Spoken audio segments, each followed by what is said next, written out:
हम अपने बेटों को दे देंगे। आप उन्हें यहाँ आने से नहीं रोक सकती ना? फिर मैं आपको और जूबी को किसी किराए के घर में जान के कमरे में शिफ्ट हो जाएंगे। मुझे फिक्र हो रही है कि रुमैसा आंटी पता नहीं अम्मी के साथ आके अकेले जाती। मैंने मना किया था ना, इनको इजाजत मत दे। और हम अम्मा अपाहिज को अपने पैरों पे खड़ा करने का सोच रही है। ये घर आप इस दौर में ना एक अनोखी सांस है। उनके वालिदैन का है, यहाँ आने से मैं उन्हें रोक नहीं सकती। परीशे और अलीसे का कमरा। यह कहानी अब एक बेहद दिलचस्प मोड़ पर पहुंच चुकी है, जहां रिश्तों की सच्चाई और लोगों की असल सोच धीरे धीरे सबके सामने आने लगी है। जुहेब और आयशा के बीच बढ़ती मोहब्बत और एक दूसरे के लिए उनका साथ रविशा को बिल्कुल भी पसंद नहीं आ रहा। वह अंदर ही अंदर जल रही है, क्योंकि जुहेब हर हाल में आयशा को फिर से अपने पैरों पर खड़ा करने की कोशिश कर रहा है। आयशा की सेहत में सुधार आ रहा है और अब वह धीरे धीरे चलना भी शुरू हो चुकी है।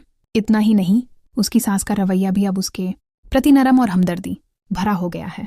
यही बदलाव रविशा को सबसे ज्यादा परेशान कर रहा है।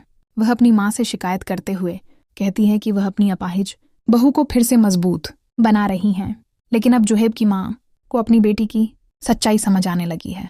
उन्हें एहसास हो चुका है कि रविशा ने हमेशा उनके और उनके बेटे के बीच गलतफहमियां पैदा करने की कोशिश की थी। अपने गलत फैसलों और रवैये की वजह से वह पहले ही अपने बेटे से दूरी बढ़ा चुकी है, इसलिए अब उसकी माँ उसके कहने में आने के लिए तैयार नहीं है। दूसरी तरफ घर का माहौल भी एक नए विवाद की तरफ बढ़ रहा है। जैसे ही परीशे को पता चलता है कि उसकी माँ ने रूमसा को घर में रहने की इजाजत दे दी है और वह पूरे घर पर अपना प्रभाव जमाने लगी है, वह बेहद परेशान हो जाती है।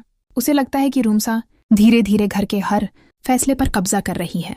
परीशे अपनी माँ से साफ कहती है कि वह खुद और अपनी छोटी बहन को दोबारा रूमसा के रहमोकरम पर नहीं छोड़ सकती।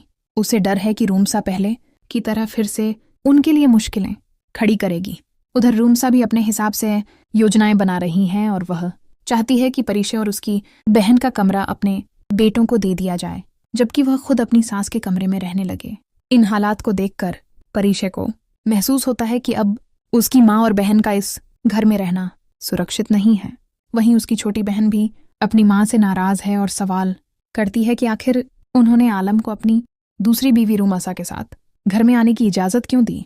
जवाब में उसकी माँ मजबूरी जताते हुए कहती है कि यह आलम का भी घर है और वह उसे यहाँ आने से नहीं रोक सकती थी।